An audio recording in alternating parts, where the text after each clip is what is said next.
마귀가 사탄이 가장 싫어하는 게 찬양입니다. 그래서 찬양을 좋아하는 사람, 찬양을 많이 부르는 사람에게는 항상 마귀가 시험거리를 줍니다.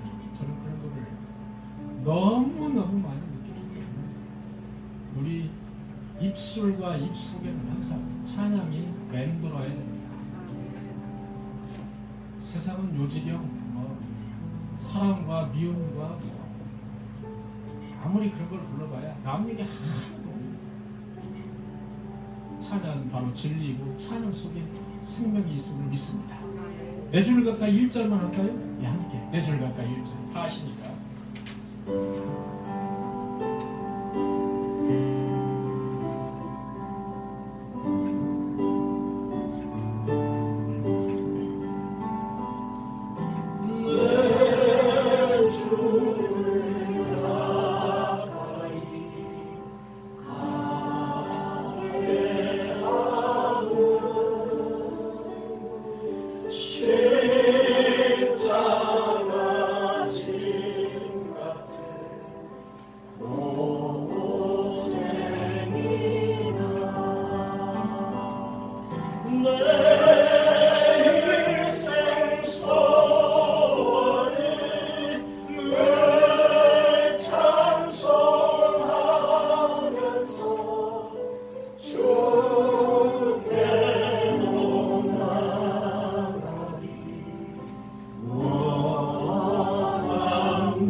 아멘.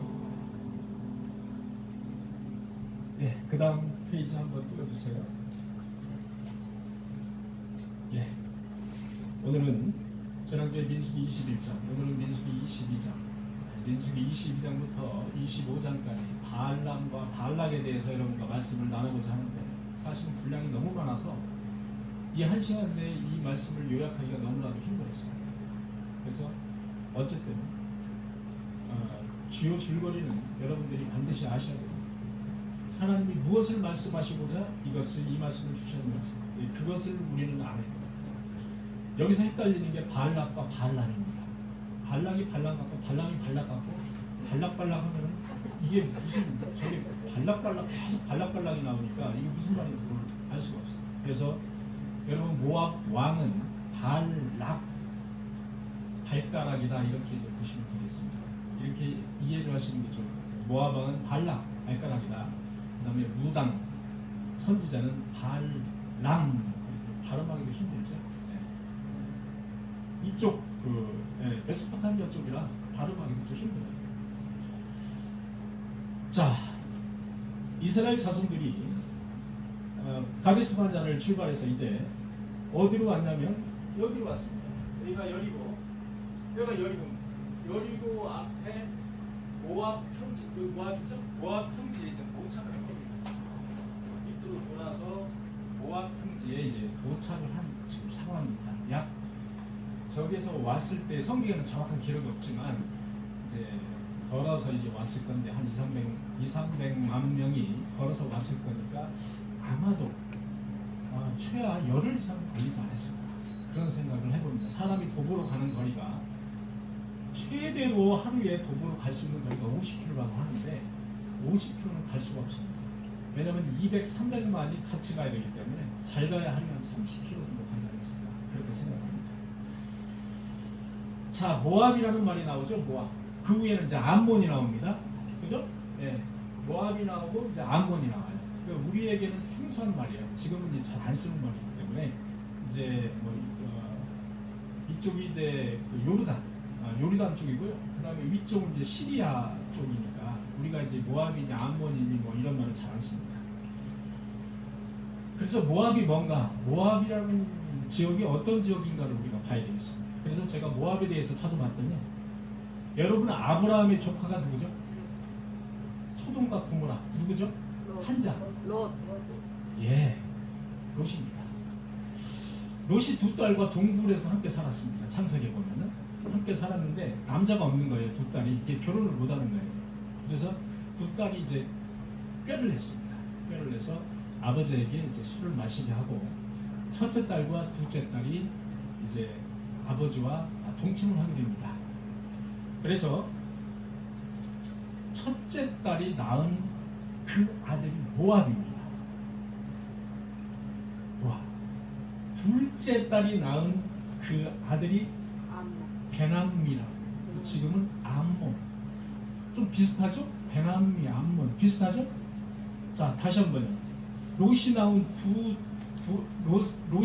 롯에 두 딸이 있었는데 두 딸이 아버지와 어쨌든 동침을 해서 그 두 아들을 낳았는데 첫째 딸이 낳은 아들이 누구라고요? 모압. 둘째 딸은 암몬. 그래서 우리는 롯과 관련이 있다 이렇게 보시면 되겠습니다. 어떻게 성경에 그렇게 아버지와 동침을 해서 이거 무슨 생뚱맞은 소리를 지금 이렇게 충격을 받으시는 분 있으시죠? 네, 나중에 이제 이런 부분들은 이제 구약에서 우리가 아주 오래된 창세기에서 이제 나온 그런 말씀인데 나중에 우리가 보도록 하고요. 그 다음에 예수님의 직계 족보로서 룻이라는 사람이 있어요. 여러분 성경에 룻기가 있죠. 룻이라는 사람이 보아스와 결혼을 하지 않습니까? 그 룻은 다윗의 예수님의 직계 그 혈통인데 룻은 다윗 임금의 어떻게 되죠? 룻이 다윗 임금의 객관식 할머니, 증조 할머니, 고조 할머니, 삼지선다요. 룻은 다윗의 증조 할머니. 그 룻이 바로 모압 여인입니다. 룻이. 그래서 이스라엘은 이제 가데스를 떠나서 호르산을 거쳐서 지름길인 그 밑에가 에돔이죠. 밑에가 에돔을 우회해서 이렇게 해서 여기 올라가는 겁니다. 그렇게 해서 이제 미디안 광야를 거쳐서 모압 평지에 이제 다다른 겁니다. 자, 우리 미디안이라는 말이 생소한 말이 나와서 저는 이제 이렇게 생소한 말이 나오면 그냥 이렇게 미디안 이렇게 지나가기가 그렇게 지나갈 수가 없습니다. 그래서 미디안에 대해서 제가 또 찾아봤습니다. 미디안은 여기 전체가 이제 미디안입니다. 이 미디안은 미디안 족속은 아브라함의 아브라함의 처가 3명이 있었습니다. 아브라함의 처가 본처가 사라라는 처가 있었고요. 그 다음에 하갈과 그두라라는 처가 있었습니다. 이제 후처죠. 그래서 3명이 있었는데 성경에 나오는 그 중에서 이 그두라가 낳은 아들이 미디안입니다. 그래서 미디안 하면은 누구와 관련이 있다? 아브라함과 관련이 있다. 이렇게 보시면 되겠습니다. 아브라함의 후처에서 나온 그 족속들이 세운 그 나라 또는 뭐 도시, 요렇다 보시면 되겠습니다. 자, 이제 이스라엘 백성들이 한 200에서 300만이 이제 모압으로 이제 진격해 가고 있는 겁니다. 이들이 싸우고자 가는 것이 아니라 가나안을 향해서 이제 가는 지름길이 이쪽이기 때문에 뭐 에돔에서 막으니까 어쩔 수 없이 이렇게 해서 올라가는데 모압 왕이 두려워하는 겁니다. 모압 왕이 성경에 보니까 3절에 보니까 모압이 심히 두려워하였으니 범민하였더라. 마치 뭐 200~300만이 막 올라가고 하나님이 함께하는 그런 백성들이라 하니 모압 왕 발락이 심히 두려워하는 겁니다. 그래서 범민을 하는 겁니다. 이 모압 왕 발락은 그들을 이제 이길 자신이 없는 200~300만이 이렇게 오고 하나님이 함께하는 그런 백성이다 보니까 도저히 이길 자신이 없는 거예요. 그래서 꾀를 냈습니다. 메소포타미아에서 가장 유명한 점쟁이 무당, 그게 누구냐 봤더니 바로 무당 발람이라는 사람이었습니다. 발람.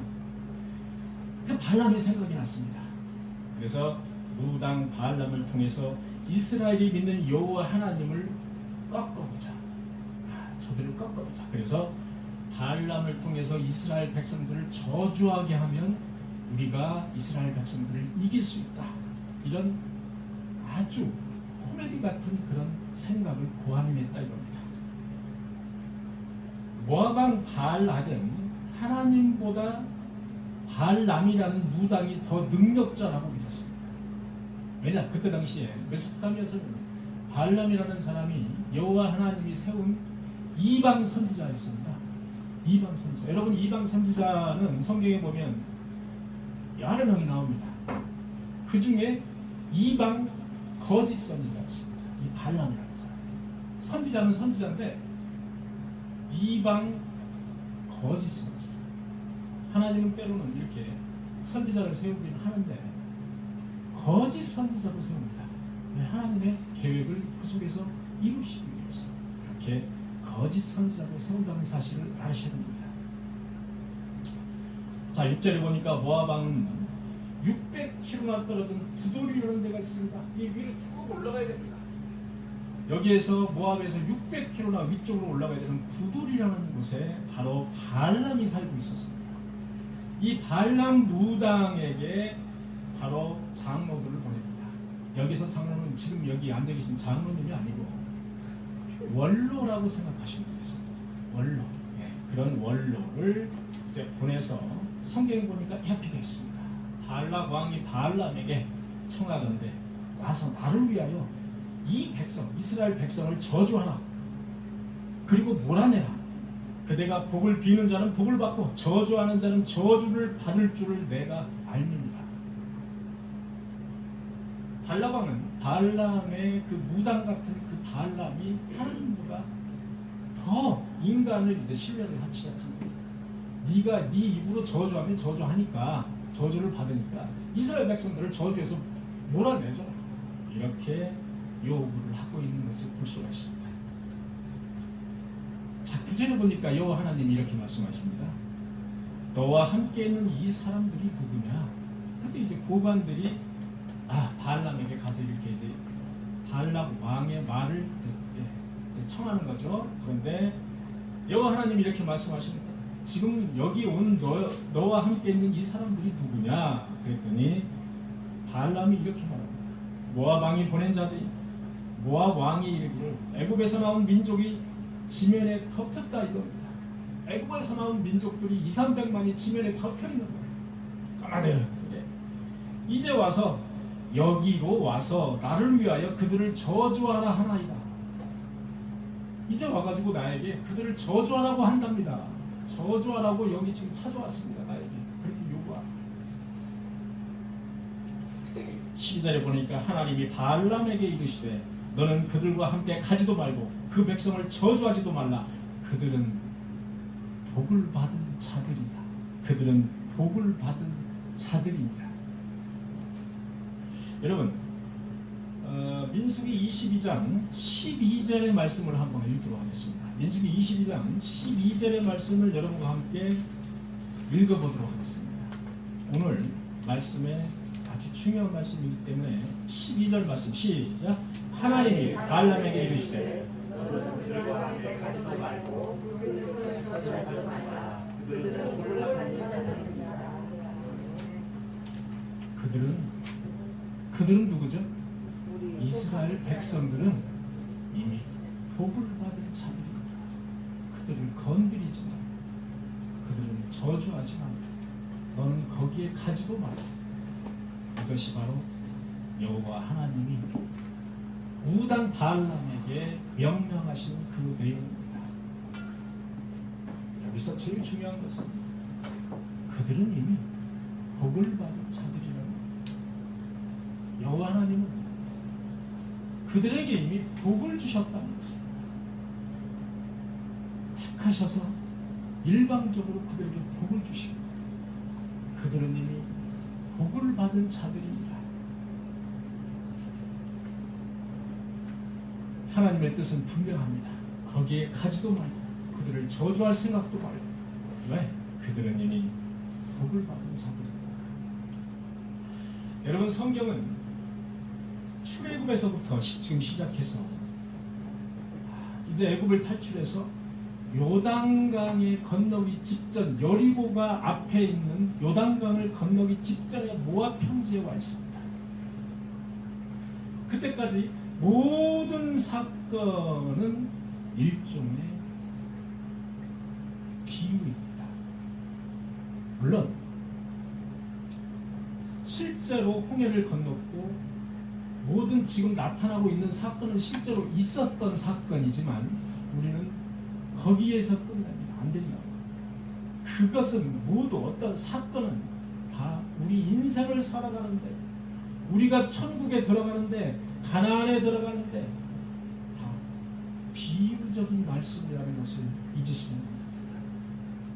여러분, 홍해가 갈라지는 기적의 역사, 그리고 하나님께서 불기둥과 구름기둥으로 보호하고 지켜주시는 역사, 만나와 메추라기를 주시고, 그럼에도 불구하고 이스라엘 백성들은 금송아지를 만들어서 거기에 절하는 사건, 반석에서 샘물이 나오는 사건, 여러분 지난주에 봤던 노뱀 사건, 그리고 고라의 반역 사건, 전염병이 퍼지고 어떻게 하면 전염병이 멈춰지는지 그런 사건, 그리고 발락과 발람의 사건, 이 사건 역시 전염병이 여기에서 퍼지는 사건으로 끝납니다. 그리고 우리는 요단강을 건너야 되는 겁니다. 요단강이 왜 우리는 요단강을 건너야 됩니까?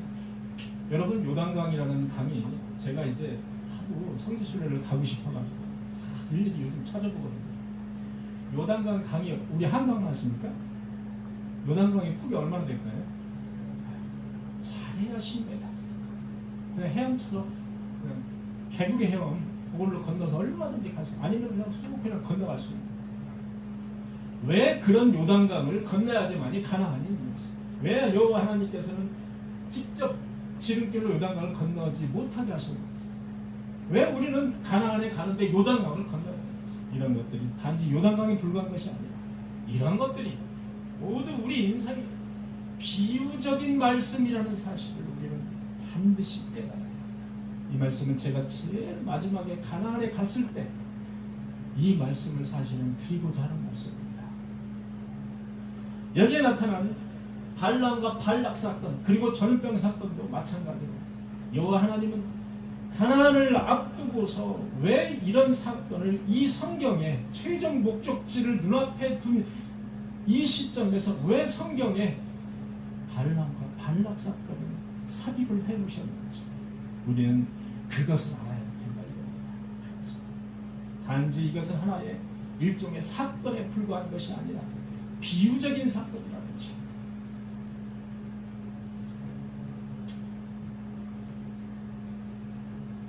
애굽이라는 어떤 옛사람, 옛것에서 거기에 노예로 된 이스라엘 백성들을 해방하게 하셔서 가나안에 들어가게 하는 일련의 과정.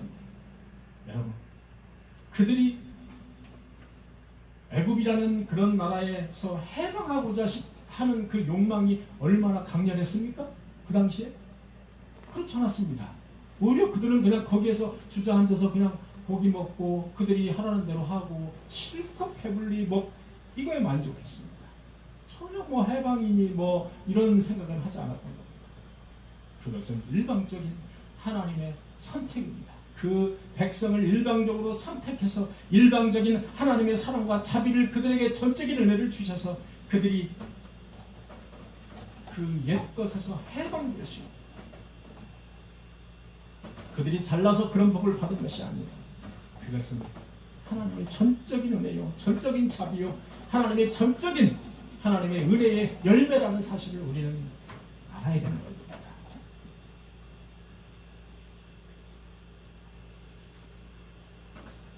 그래서 오늘 여호와를 믿는 저와 여러분들에게 이 말씀을 통해서 하나님은 일방적으로 이렇게 말씀하십니다. 너희들은 복을 받은 자들이니라. 다시 한번요. 너희들은 복을 받은 자들이니라. 아멘.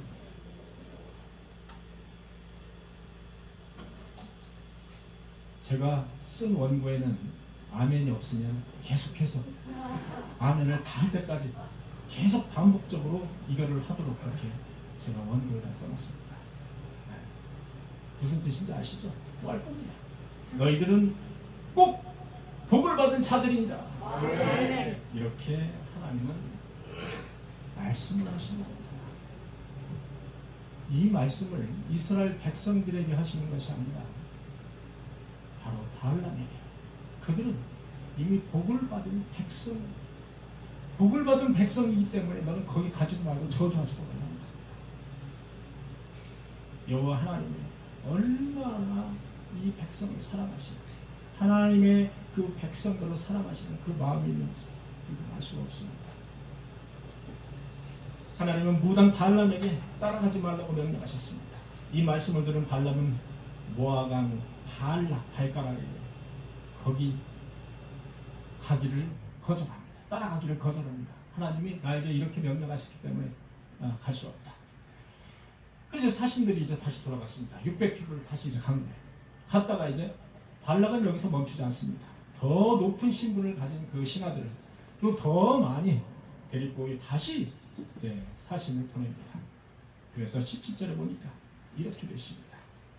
그대가 내가 말하는 것이 무엇이든지 행하리라. 그대는 내가 말하는 것을 내가 무엇이든지 행하리니 와서 나를 위하여 이 백성, 이스라엘 백성을 저주 좀 해달라. 이렇게 간곡히 간청하는 것을 볼 수가 있습니다. 18절에 보니까 무당 발람이 발락 왕의 신하들에게 이렇게 말을 합니다. 발락 왕이 그 집에 가득한 은금을 내게 줄지라도 내가 능히 여호와 하나님을 어기지 못하겠노라. 자, 여러분, 생뚱맞은 소리를 하고 있습니다. 자, 그 신하들, 이제 고관들이 쫙 이제 와 있습니다. 더 많이 와서 이제 발람에게 우리 왕께서 당신이 와서 이 백성들을 저주 좀 해달라고 한곡히 요청하신다. 그리고 당신이 하는 무슨 요구를 하든지 다 들어주시겠다고 한다. 그러니까 발람이 이렇게 이야기를 합니다. 그 집에 가득한 은금을 내게 줄지라도 내가 능히 여호와 하나님을 어기지 못하겠노라. 여기서 생뚱맞은 소리를 하는 거예요.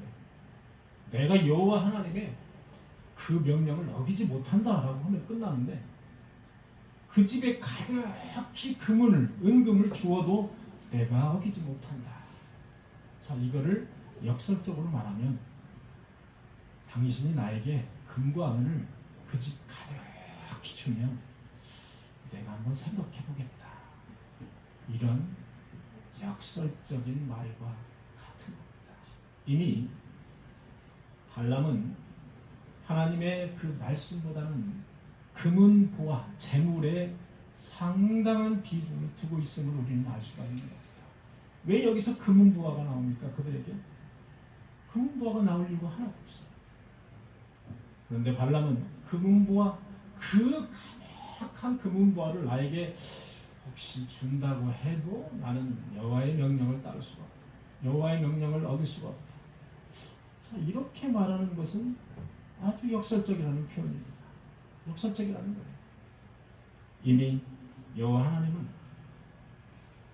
무당 발람의 그 마음 속에 여호와의 명령보다는 금은 보화 재물로 가득 차 있다는 사실을 알고 계신 겁니다.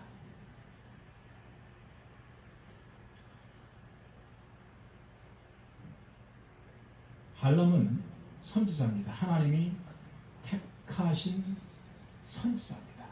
예언자이자 선지자입니다.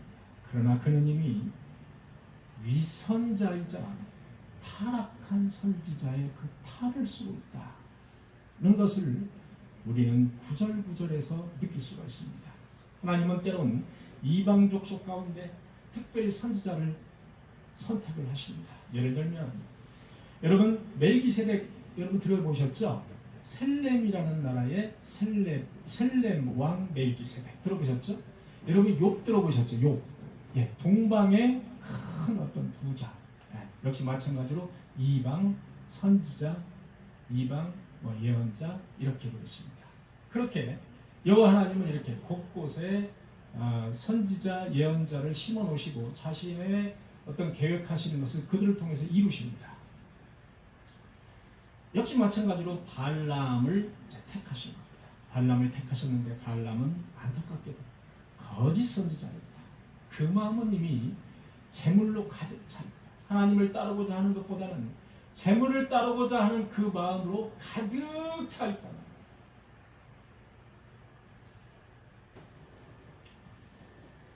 내가 목사라면, 내가 권사라면, 내가 하나님의 택함을 받은 집사라면, 과연 나는 누가 이런 제의를 했을 때 떨쳐버릴 수가 있을까? 저는 이 구절을 읽으면서 입장을 바꿔놓고 한번 생각을 해봤습니다. 내가 과연 그럴 수 있는 믿음이 있을까? 자, 내가 두 갈래 길이 있습니다. 하나는 여호와 하나님이 명령하신 그 길이에요. 하나는 그와 반대되는 길입니다. 이것을 과감히 눈 한번 찔끔 감고 어기고 이 길로 가면 누가 나에게 10억을 준다고 합니다. 집을 한 채를 준다고 해요. 그렇게 제안을 했을 때 저와 여러분들은 어느 편에 서실 겁니까? 자, 저는 이 구절을 읽으면서 내가 바로 발람과 같은, 겉으로는 거룩한 체 하면서 조금만 환란이 있다고 어떤 집사님이나 어떤 성도가 자문을 구하면 하나님께 기도하십시오.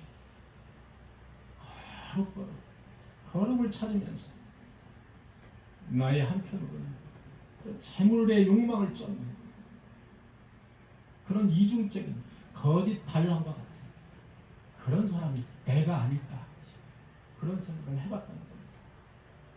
자신이 없구나. 그런데 하물며 이 발람은 금은보화로 집을 가득 채워준다고 했습니다. 그랬을 때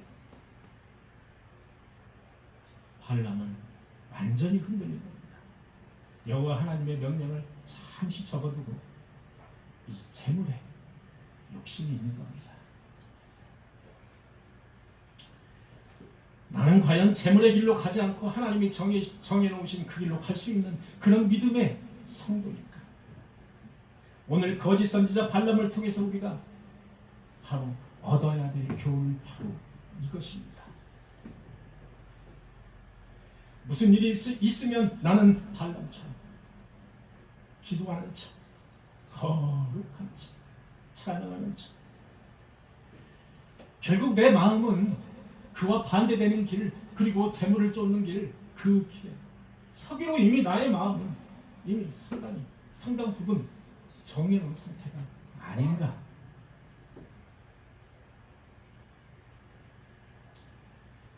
여러분 이런 생각 가끔 하지 않습니까? 자, 코로나가 이렇게 만연해 있습니다. 4단계로 격상이 됐습니다. 그래. 다음 주에는 그거를 핑계로 집에서 좀 쉬자. 아이고, 그거 뭐 매주 나가봐야 집에서 좀 쉬자. 이런 생각을 마음에 딱 굳게 먹었습니다. 여호와 하나님께서는 아무리 그 마음을 흔들려고 해도 성령 하나님이 내 마음속에 이미 자리 잡고 계신데 그 마음을, 그 말씀하시는 마음을 받지 않는 거예요. 이미 나의 마음은 그쪽에 고착화가 되어 있는 거예요. 돈 벌러 가는 게 더 좋은 거죠. 돈 벌러 가는 게 더 좋고 재물을 쫓아가는 게 더 좋고 세상 일에 신경을 쓰는 게 그 시간은 더 좋은 거예요. 저에게 하는 이야기입니다. 저에게. 제가 그렇게 살아왔기 때문에 저에게 하는 이야기입니다. 여러분들에게 하는 이야기는 아닙니다.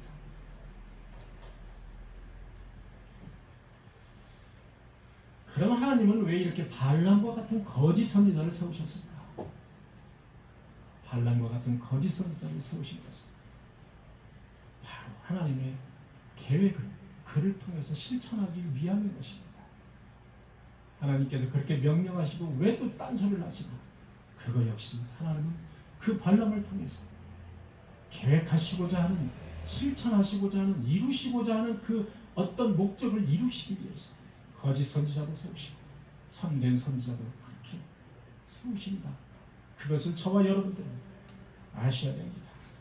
우리는 가나안이라는 종착역을 앞두고 요단강이라는 종착역을 앞두고 하나님은 애국에서 가나안 이렇게 가는 그 프로젝트를 지금 진행을 하고 있습니다.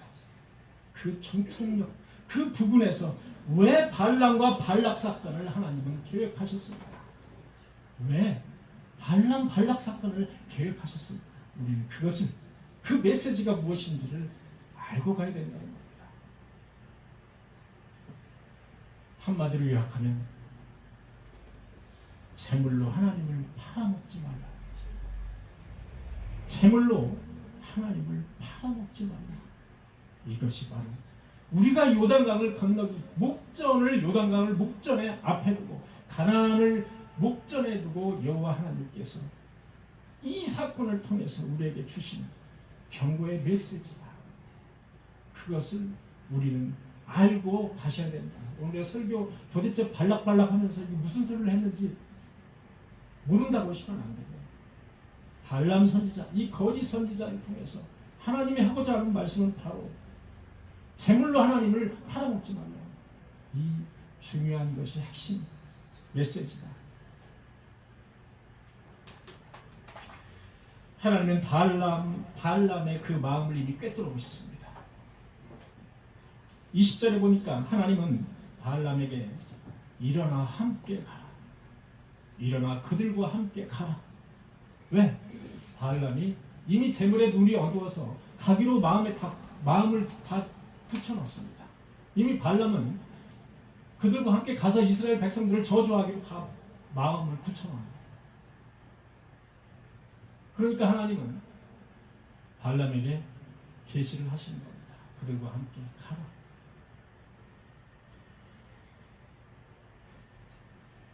그러나 내가 내게 이른 말만 준행할지니라. 가되 내가 내게 말한 게 있지 않습니까? 그죠? 1차 때 말한 게 있죠? 가지 마라. 그리고 그들을 저주하지 마라. 그죠? 그들은 복받은 자들이다. 가되 저주하지 말라는 이야기입니다. 그런데 22절에 보니까 그가 감으로 말미암아 하나님이 진노하심으로 이렇게 되어 있습니다. 자, 하나님이 이제 가라고 명령을 했어요. 그런데 22절에는 곧바로 하나님이 진노하셨다는 그런 성경 구절이 나와요. 그가 감으로 하나님이 진노하셨다는 거예요. 하나님이 진노하심으로 여호와의 사자가 그를 막으려고 길에 서니라. 23절 나귀가 여호와의 사자가 칼을 빼어 손에 들고 길에 선 것을 보고 길에서 벗어나 밭으로 돌아선지라. 하나님은 가라고 명령하시고 왜 하나님은 이렇게 진노를 하셨을까? 발람의 마음은 이미 하나님의 명령보다 재물로 꽉 채워져 있었습니다. 그는 이미 발락 왕에게 가서 이스라엘을 저주하고 재물을 얻으려고 하는 그 마음 꽉 차 있었다 이겁니다. 하나님은 거짓 선지자의 마음을 이미 아셨습니다. 그의 행동을 통해서 그를 따르는 백성과 그리고 그를 심판하기로 작정을 하셨다 이겁니다. 그를 따라가라라고 하신 말씀 속에는 너가 가서 그들을 저주하거나 나를 배반하는 행동을 하면 너와 그를 따르는 백성들을 심판하겠다라는 그 이면의 행간 속에 그런 말이 들어가 있다.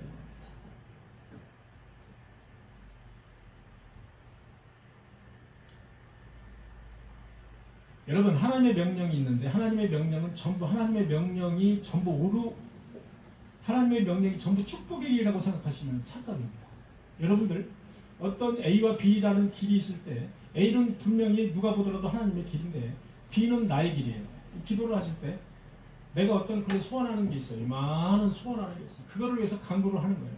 그거를 위해서 이제 기도를 놓고 기도를 하는데 사실은 누가 보더라도 그것이 이루어진다기보다 하나님의 그 말씀은 그것이 이루어지지 않는 것이 하나님의 말씀이라고, 예를 들어서 그것이 A라는 길이라고 쳤을 때 그것이 이루어지는 길이 B라고 가정을 했을 때 우리는 그것이 이루어지길 바라면서 B라는 기도를 놓고 이제 기도를 하는 겁니다. 우리가 그렇게 사실상 기도를 하지 않습니까? 우리는 그것이 하나님이 원하는 길이든 말든 우리가 원하는 거니까 우리가 원하고 내가 원하는 거니까 그것이 이루어져야 내가 기쁘니까 나의 그 어떤 욕망을 위해서 우리가 하나님께 기도를 하고 있지 않는지.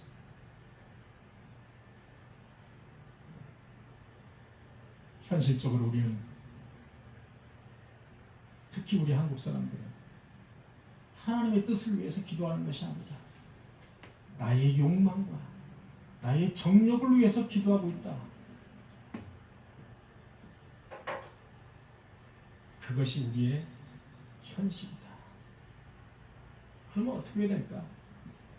예수님처럼 기도해야 됩니다. 예수님께서 십자가에 달리실 때 할 수만 있으면 이 잔이 내게서 물러가게 해달라고 기도하셨습니다.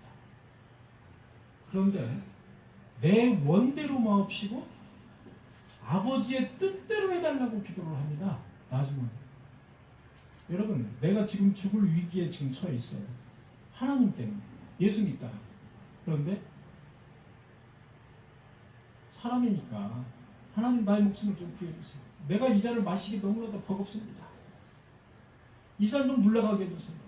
누구든지 기도하셔요. 예수님도 그렇게 기도했다니까요.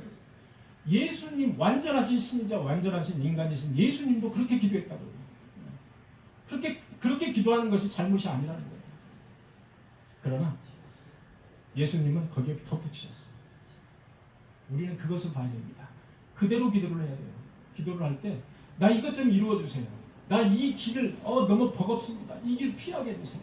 나 이런 이것 좀 이루게 해주세요. 그러나 하나님의 뜻이 아니면 하나님의 뜻대로 되게 해주세요. 이런 기도를 말미에 덧붙여 주시는 저와 여러분들이 되시기를 바랍니다. 그게 바로 우리 신앙인들의 올바른 자세, 올바른 기도 방법이다. 이렇게 보시면 되겠습니다. 내가 기도를 했는데 왜 하나님은 내 기도를 이루어주지 않으실까? 아이고, 하나님 있기는 뭐가 있어요. 내가 이렇게 몇 개월간 내가 기도를 했는데 하나님은 아예 응답도 없어요.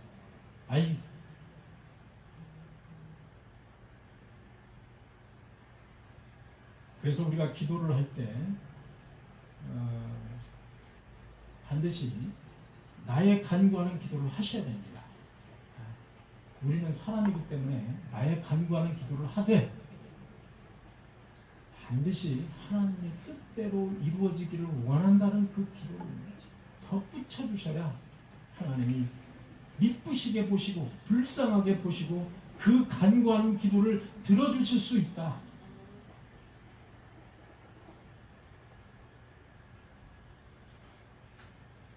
이 부분에 대해서 베드로는 이렇게 나와 있습니다. 베드로후서 2장에 보니까 이렇게 되어 있습니다.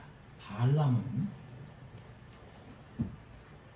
불의의 삭을 사랑하다가, 여러분, 베드로는 이렇게 베드로후서에 적어놨어요.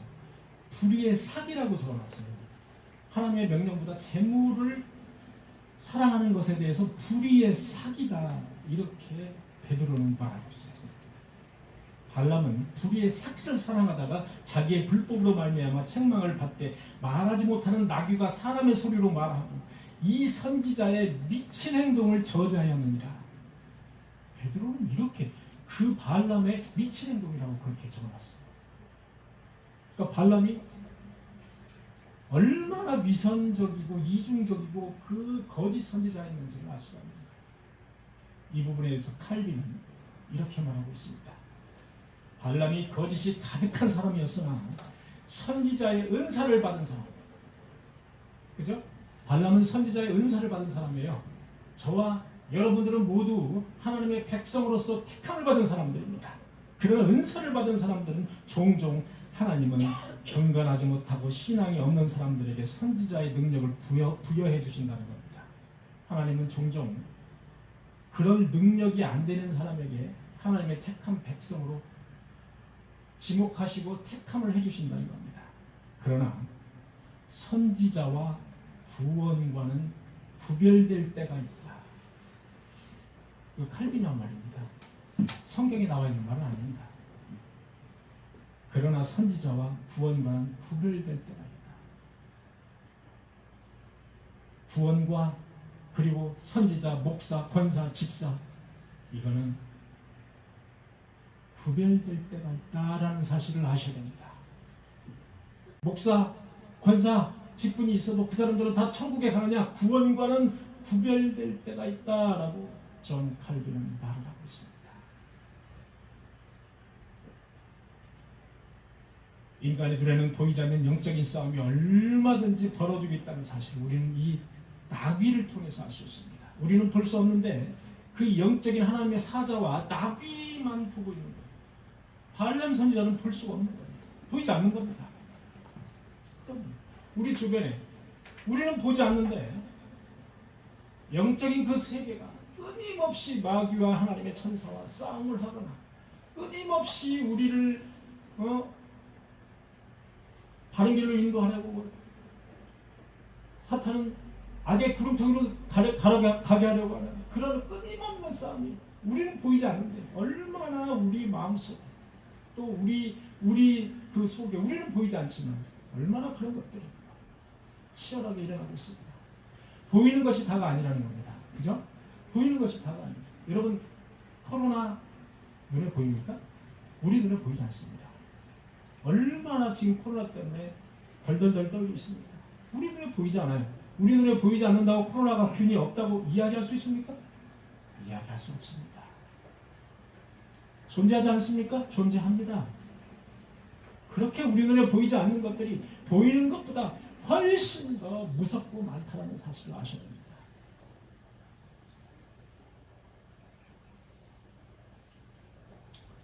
여러분 발람 그 무당 발람이 만나는 것은 사람이 아니라 여호와의 사자였습니다. 인간의 칼이라면 혹시 자기가 제죽도 피할 수도 있습니다. 그런데 반격도 할 수 있을 것입니다.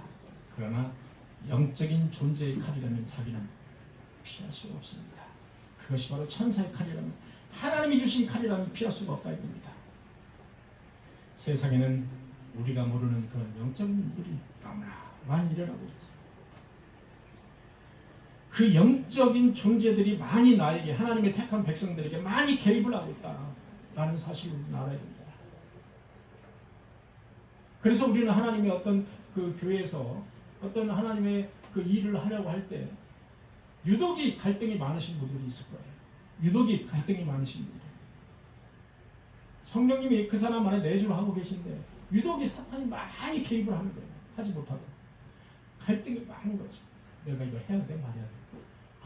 내가 이거 해야 돼 말해야 돼. 이번 주에 뭐 청소로 내가 당번인데 이거 나 이거 여름에 더워서 못 하겠는데 이거 내가 이번 주 어떻게 하지? 다른 사람한테 내가 이거 좀 어떻게 부탁 좀 해서 좀 해야 돼 말해야 돼.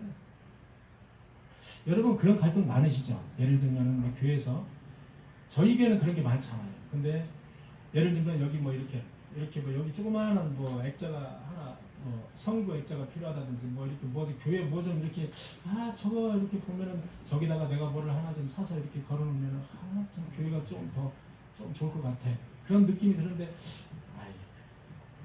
야 네가 그거 뭐 하나 건다 그래가지고 네가 교회 봉사한다 그래서 무슨 교회가 뭐 어떻게 됐나?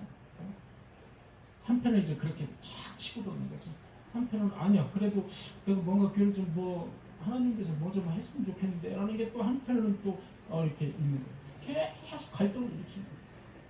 계속. 근데 유난히 갈등을 많이 일으키는 분들이 있다는 겁니다. 유난히. 그것은 그 안에 영적인 싸움이 계속 일어나고 있다. 나에게 치열한 영적인 싸움이 일어나고 있다. 이런 것을 본인 스스로가 아셔야 된다. 우리가 영의 눈으로 그런 것들을 봐야 되는데 보이지 않으니까 그런 것들을 통해서 느끼고 봐야 됩니다.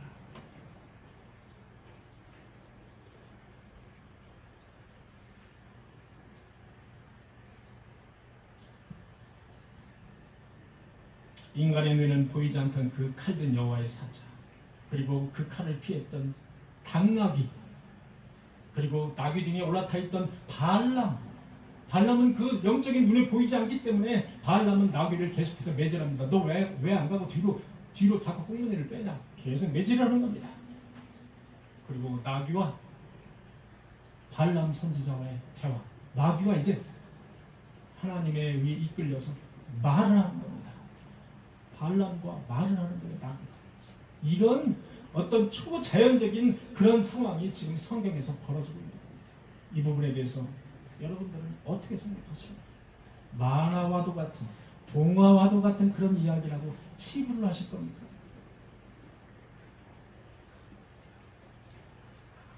시간이 너무 많이 갔어요.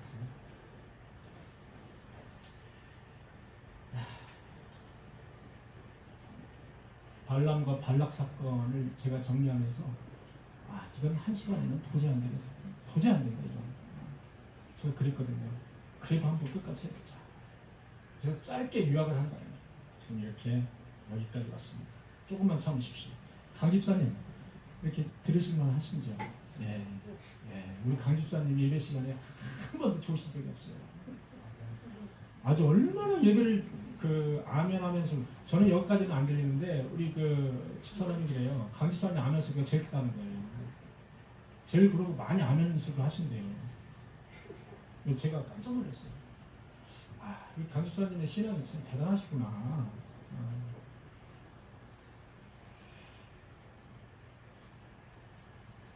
우리는 예수님 안에서, 하나님 안에서 이미 신령한 복을 받은 사람들입니다. 에베소서 1장 3절에 보니까 찬송하리로다 우리 주 예수 그리스도의 아버지께서 이 그리스도 안에서 하늘에 속한 모든 신령한 복을 우리에게 주시되. 아멘. 하늘의 신령한 복과 땅의 기름진 복을 모두 받아서 우리는 우리 꿈의 교회 성도들이 되시기를 간절히 축원합니다. 아멘.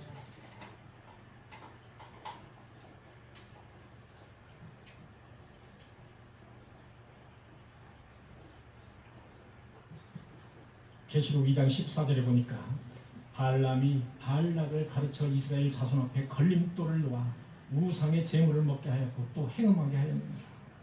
그런 기록을 통해서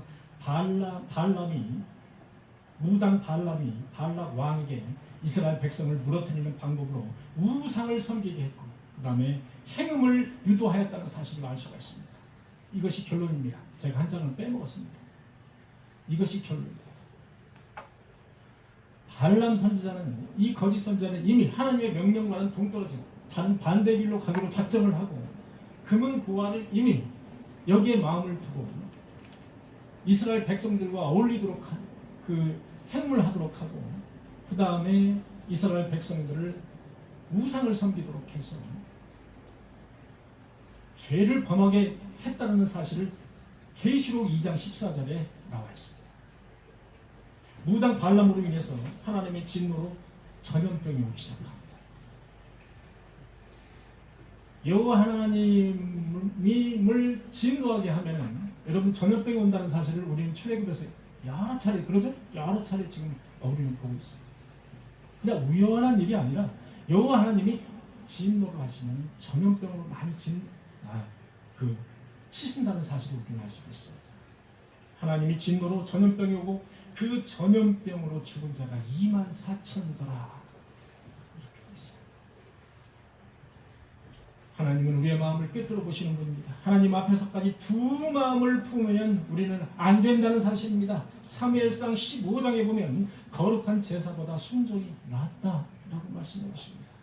재물에 눈이 멀어서 복된 자들을 저주하고 하나님을 저주하는 발람 같은 그런 자들이 되어서는 우리는 안 된다는 사실입니다. 사랑하는 성도 여러분, 우리는 하나님의 말씀에 순종하는 그런 순수한 마음, 그것이 목동 다윗과 같은 마음이 되어야 합니다. 목동 다윗과 같은 마음, 하나님께 감사하고 하나님께 늘상 찬송을 했던 다윗과 같은 마음, 광야에서 돌을 베개 삼아서 잠을 잤던 야곱과 같은 그런 순수한 마음, 때로는 하나님을 섬기고자 하는 욕심이 앞섰던 그런 순수한 마음, 우리도 그런 하나님을 향한 순수하고 하나님을 향한 열정의 그 마음을 품어서 이 땅에 사는 동안 하나님의 복을 받아서 누리는 그런 참된 저와 여러분들이 되시기를 간절히 축원합니다. 기도하시겠습니다. 주님, 순수하게 주님을 사랑하는 우리 꿈의 교회 성도들이 되게 하여 주시옵소서. 예수님의 이름으로 기도하옵나이다.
참 평안과 감사하는 가정이 되기를 소망합니다. 송도철 이세연 가정에서 되었습니다. 하루하루 감사히 생활하게 하여 주시니 감사합니다. 두 어머니 건강 속에서 신앙생활 할 수 있도록, 그리고 저희 가정이 하나님께 기뻐하시는 가정이 될 수 있도록 이끌어 주옵소서. 특히 정호, 정윤이 하나님의 보호하심 속에서 살아갈 수 있도록 늘 지켜 주시옵소서. 김덕재, 김지영 집사님,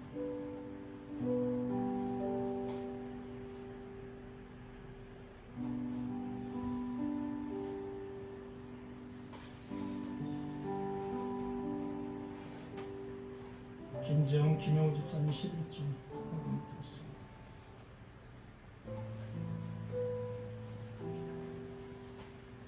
기도하시겠습니다. 주님 감사합니다. 오늘 또 주님께 빈손으로 오지 않고 11조와 감사함과 주일원금을 구별해서 주님께 드립니다. 적은 헌물이지만 주님께서 기뻐 받아주시기를 간절히 원합니다. 이 헌금을 통해서 하나님의 놀라운 기적이 나타나게 하시고,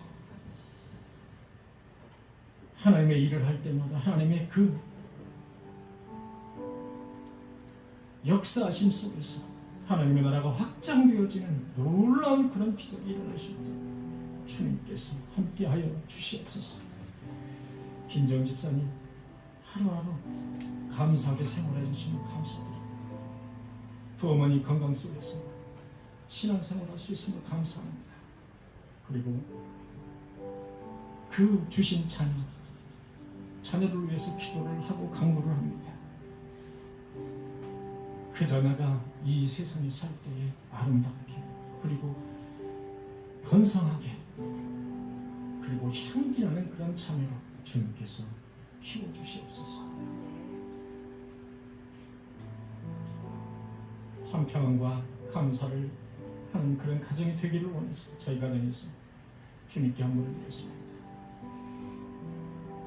새 자녀 위에 주님께서 지켜주시고 이 날에 반드시 쓸모있는 그런 제목으로 주님께서 키워주셔서 하나님의 영광이 그들로부터 나타날 수 있도록 주께서 인도하여 주시옵소서. 그 외에도 감사함으로 많은 성도가 주님께 헌물을 드렸습니다. 그 마음속에 일일이 알 수는 없지만 그들이 간구하는 감사하는 그 마음이 있사오니 그들 마음속을 주장하셔서 그들의 영혼이 잘됨 같이 모든 육체가 다 매사가 잘 될 수 있도록 주님께서 축복하시고 인도하여 주시옵소서. 이 모든 말씀 예수님의 이름으로 간절히 기도하옵나이다. 아멘.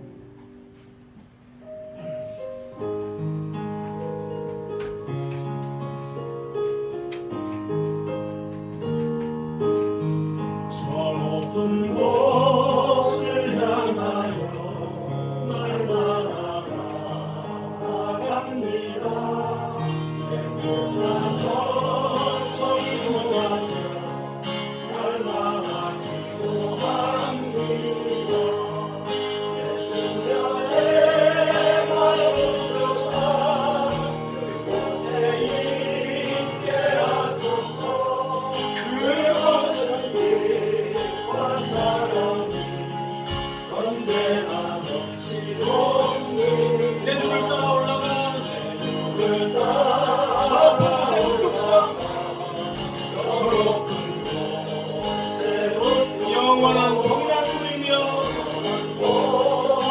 즐거운 노래 부르리 즐거운 노래 부르리 내 주여 내가 문득 삼아 그곳에 있게 하소서. 그곳은 빛과 사랑이 언제나 넘치옵니 내 주여 내 주여 내 맘을 삼아 그곳에 있게 하소서. 그곳은 빛과 사랑이 언제나 넘치옵니다.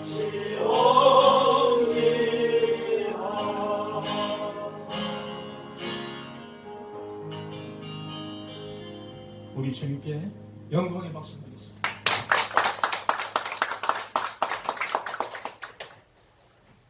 여러분 이런 코로나 만연하는 시기에 여러분들 몸과 마음을 청결하게 하셔서 그 13세기의 그 흑사병 때에 유대인들만 죽지 않았다는 그런 기사를 제가 봤습니다. 유대인들은 그래서 이제 유럽의 그 중세 유럽 시대에 많은 사람들이 계속 죽어가는데 저 사람들만 죽지 않는 거예요. 알고 봤더니 유대인들은 성경의 말씀대로 더러운 것도 먹지 않고 예배를 드리기 전에 손과 발을 씻고 목욕을 하고 이렇게 항상 청결을 유지했다고 해요. 그래서 유대인들만 죽지 않는 걸 보고 그들이 쟤들이 전염병을 퍼뜨렸구나.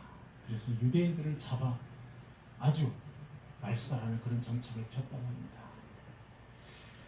우리도 이런 코로나가 만연한 시점에 몸과 마음을 이렇게 청결하게 유지하시고 손도 자주 씻으시고 합니다. 자주 씻으시고 얼굴도 좀 자주 씻으셔서 하여튼 하나님이 주신 우리 그 몸을 깨끗하게 보존해야 될 의무가 우리에게 있다.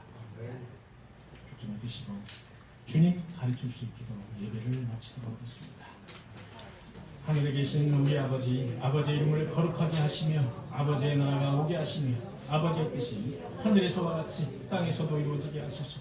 오늘 우리에게 일용할 양식을 주시고 우리가 우리에게 잘못한 사람을 용서하여 준 것 같이 우리의 죄를 용서하여 주시고 우리를 시험에 빠지지 않게 하시고 악에서 구하소서. 나라와 권능과 영광이 영원히 아버지의 것입니다. 아멘.